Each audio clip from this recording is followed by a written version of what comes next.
Text 12 through 13.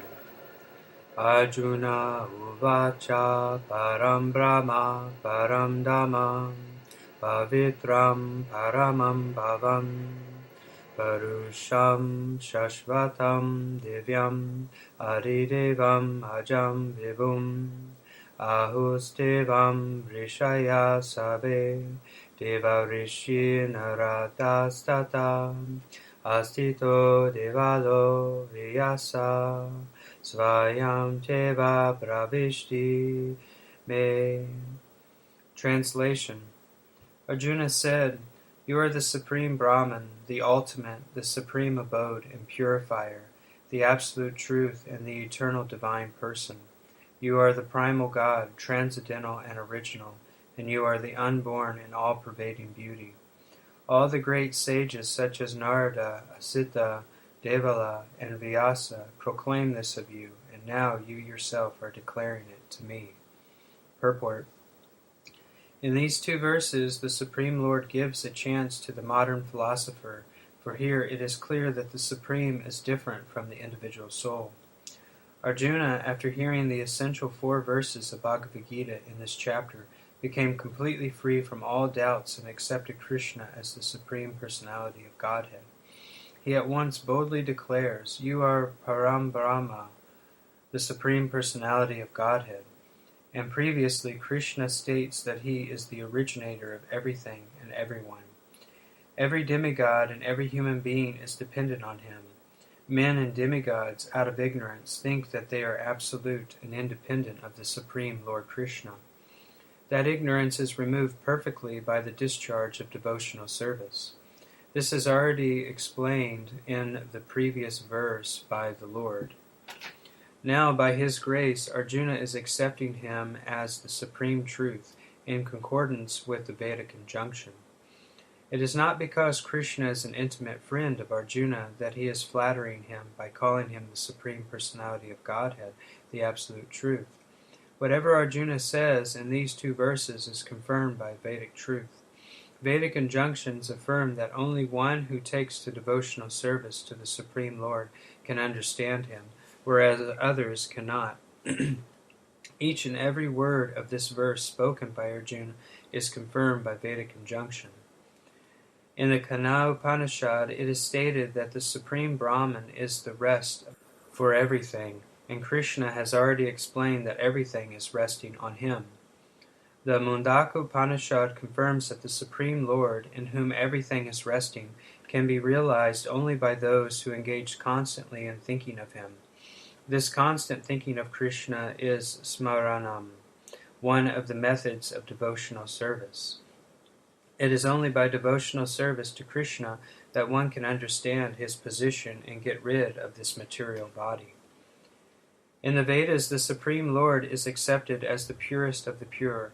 One who understands that Krishna is the purest of the pure can become purified from all sinful activities.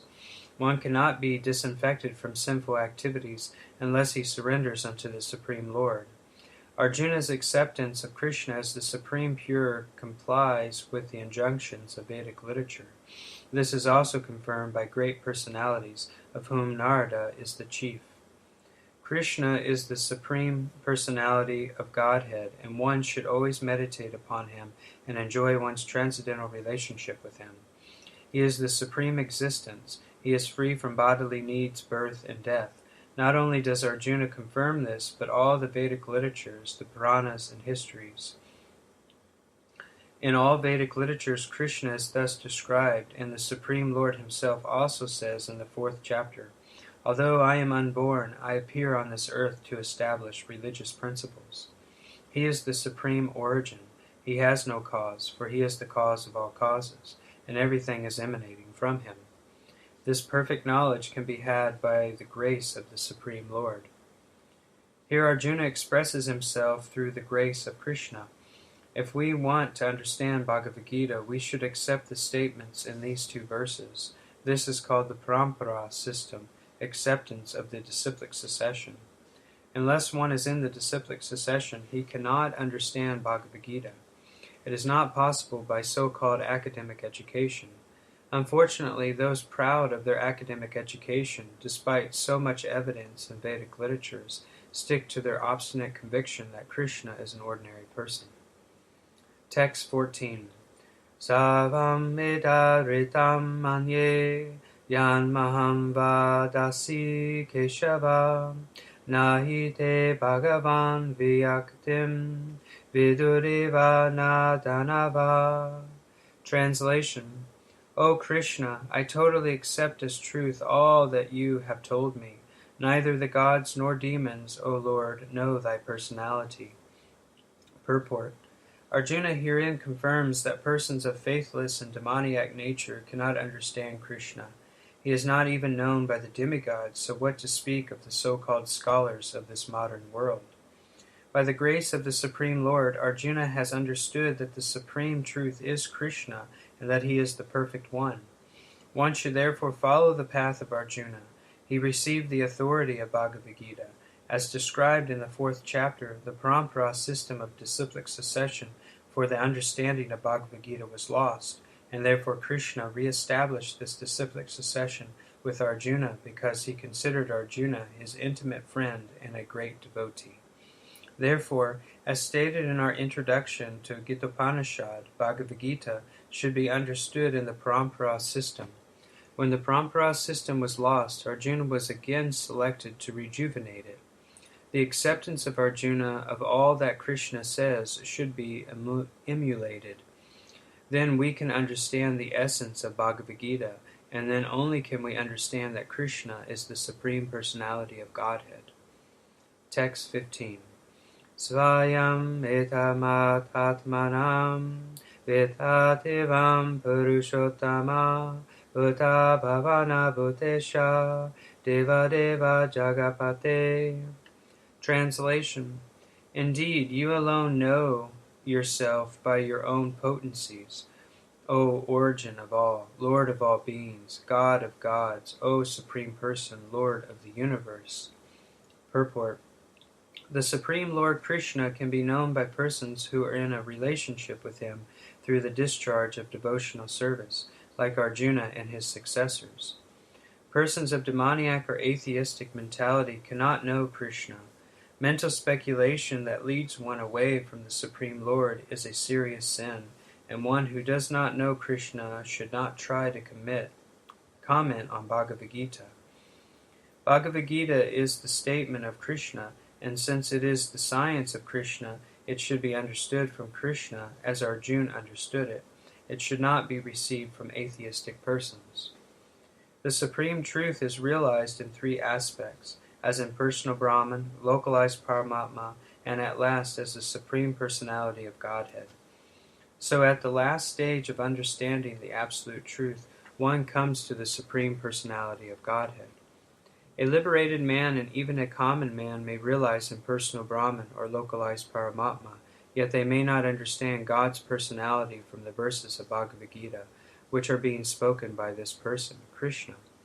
Sometimes the impersonalists accept Krishna as Bhagavan, or they accept his authority, yet many liberated persons cannot understand Krishna as Purushottama, the Supreme Person, the Father of all living entities.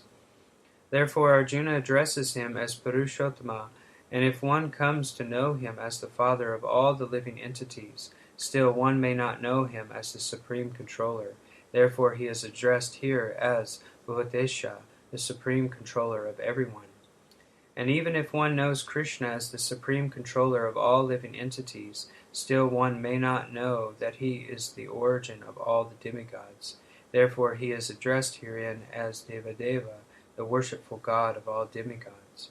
And even if one knows him as the worshipful God of all demigods, one may not know that he is the supreme proprietor of everything. Therefore he is addressed as Jagapati.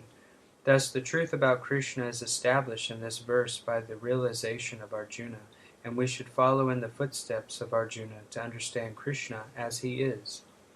Text 16. Bhaktam harasya sheshana Devya hiyatma vibhutaya Yabhi vibhuti lokan Imam stavam Vyapiya tishtasti. Translation. Please tell me in detail of your divine powers by which you pervade all these worlds and abide in them. Purport. In this verse, it appears that Arjuna is already satisfied with his understanding of the Supreme Lord Krishna. By Krishna's grace, Arjuna has personal experience, intelligence, and knowledge, and whatever else a person may have through all these agencies, and he has understood Krishna as the Supreme Personality of Godhead. For him there is no doubt, yet he is asking Krishna to explain his all-pervading nature so that in the future people will understand, especially the impersonalists, how he exists in his all-pervading aspect through his different energies. One should know that this is being asked by Arjuna on behalf of the common people. Text 17. Katam vidyam aham yogim stivam sada parichitayan keshu keshu cha bhaveshu jityosi bhagavan maya. Translation. How should I meditate on you? In what various forms are you to be contemplated, O blessed Lord? Purport. As it is stated in the previous chapter, the Supreme Personality of Godhead is covered by his Yogamaya. Only surrendered souls and devotees can see him. Now Arjuna is convinced that his friend Krishna is the Supreme Godhead, but he wants to know the general process by which the all-pervading Lord can be understood by the common man. No common man, including the demons and atheists, can know Krishna because he is guarded by his Yogamaya energy. Again, these questions are asked by Arjuna for their benefit. The superior devotee is not only concerned for his own understanding, but for the understanding of all mankind. Out of his mercy, because he is a Vaishnava, a devotee, Arjuna is opening the understanding for the common man as far as the all-pervasiveness of the Supreme is concerned. He addresses Krishna specifically as Yogin because Sri Krishna is the master of the Yoga Maya energy by which he is covered and uncovered to the common man. The common man who has no love for Krishna cannot always think of Krishna, therefore he has to think materially. Arjuna is considering the mode of thinking of the materialistic persons of this world. Because materialists cannot understand Krishna spiritually, they are advised to concentrate the mind on physical things and try to see how Krishna is manifested by physical representations. Text 18. Vistarinatmano yogam viputim cha janadana udya kathaya thriptihi srivato nasti me mritam. Translation. Tell me again in detail, O Janardana, Krishna, of your mighty potencies and glories, for I never tire of hearing your ambrosial words. Purport. A similar statement was made by Sutta Goswami by the rishis of Nemi Sarayanaya, headed by Sonaka. That statement is, Vayam tu na vitripiyama utama shloka vikrame Yachtrinn navatam rasa janam svadu pade pade. One can never be satiated even though one continuously hears the transcendental pastimes of Krishna, who is glorified by Vedic hymns. Those who have entered into a transcendental relationship with Krishna relish in every step descriptions of the pastimes of the Lord. Thus Arjuna is interested to hear about Krishna, specifically how he remains as the all-pervading Supreme Lord. Now, as far as Amritam, nectar, is concerned, any narration or statement concerning Krishna is just like nectar, and this nectar can be perceived by practical experience. Modern stories, fiction, and histories are different from the transcendental pastimes of the Lord, in that one will tire of hearing mundane stories, but one never tires of hearing about Krishna. It is for this reason only that the history of the whole universe is replete with references to the pastimes of the incarnations of Godhead. For instance, the Puranas, or histories of bygone ages, that relate the pastimes of the various incarnations of the Lord. In this way, the reading matter remains forever fresh despite repeated readings. Text 19. Sri Bhagavan Uvacha Antate katyishyami divya hiyatma vibhutaya pradanyata kuru shrishta nasyanto vistarasyame. Translation.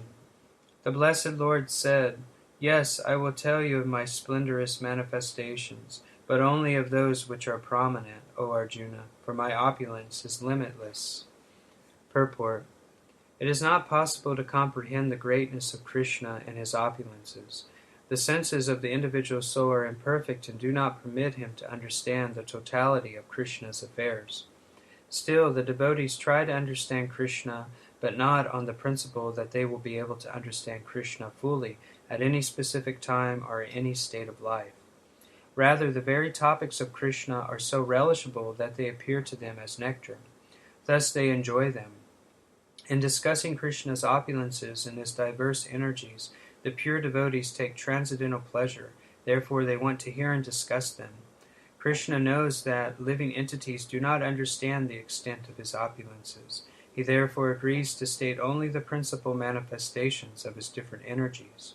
The word pradanyata, principle, is very important because we can understand only a few of the principal details of the Supreme Lord, for his features are unlimited. It is not possible to understand them all, and vibhuti, as used in this verse, refers to the opulences by which he controls the whole manifestation. In the Marakosha dictionary, it is stated that vibhuti indicates an exceptional opulence. The impersonalists or the pantheists cannot understand the exceptional opulences of the Supreme Lord, nor the manifestations of his divine energy. Both in the material world and in the spiritual world, his energies are distributed in every variety of manifestation. Now Krishna is describing what can be directly perceived by the common man. Thus part of his variegated energy is described in this way. Text 20. Aham atma gudakesha sava bhutasya sthitam aham adishcha madhyam cha bhutanam antaiva cha. Translation. I am the Self, O Gudakesha, seated in the hearts of all creatures. I am the beginning, the middle, and the end of all beings. Purport. In this verse, Arjuna is addressed as Gudakesha, which means one who has conquered the darkness of sleep. For those who are sleeping in the darkness of ignorance, it is not possible to understand how the Supreme Godhead manifests himself in the material and spiritual worlds. Thus, this address by Krishna to Arjuna is significant. Because Arjuna is above such darkness, the personality of Godhead agrees to describe his various opulences. Krishna first informs Arjuna that he is the self or soul of the entire cosmic manifestation by dint of his primary expansion. Before the material creation, the Supreme Lord, by his plenary expansion, accepts the Purusha incarnations, and from him everything begins. Therefore he is Atma, the soul of the Mahatattva, the universal elements. The total material energy is not the cause of the creation, but actually the Mahavishnu enters into the Mahatattva, the total material energy. He is the soul. When Mahavishnu enters into the manifested universes, he again manifests himself as the Supersoul in each and every entity. We have experienced that the personal body of the living entity exists due to the presence of the spiritual spark. Without the existence of the spiritual spark, the body cannot develop. Similarly, the material manifestation cannot develop unless the Supreme Soul of Krishna enters. The Supreme Personality of Godhead is existing as the Supersoul in all manifested universes. A description of the three Purusha avatars is given in Srimad Bhagavatam. The Supreme Personality of Godhead manifests three features as Karnano Dakashayi Vishnu, Garbo Dakashayi Vishnu, and Kishoro Dakashayi Vishnu in this material manifestation. The Supreme Lord Krishna, the cause of all causes, lies down in the cosmic ocean as Mahavishnu, or Karano Dakashayi Vishnu, and therefore Krishna is the beginning of this universe, the maintainer of the universal manifestation, and the end of all the energy. Text 21. Ariyanam aham Vishnu Jyotisham Ravi Amshumam Marichi Marutam Asmi Nakshatra Namaham Shashi. Translation. Of the Adityas I am Vishnu, of lights I am the radiant sun, I am Marichi of the Maruts, and among the stars I am the moon. Purport. There are 12 Adityas, of which Krishna is the principal, and among all the luminaries twinkling in the sky, the sun is the chief. And in the Brahma Samhita, the sun is accepted as the glowing effulgence of the Supreme Lord, and is considered to be one of his eyes. Marichi is the controlling deity of the heavenly spaces. Among the stars, the moon is most prominent at night, and thus the moon represents Krishna.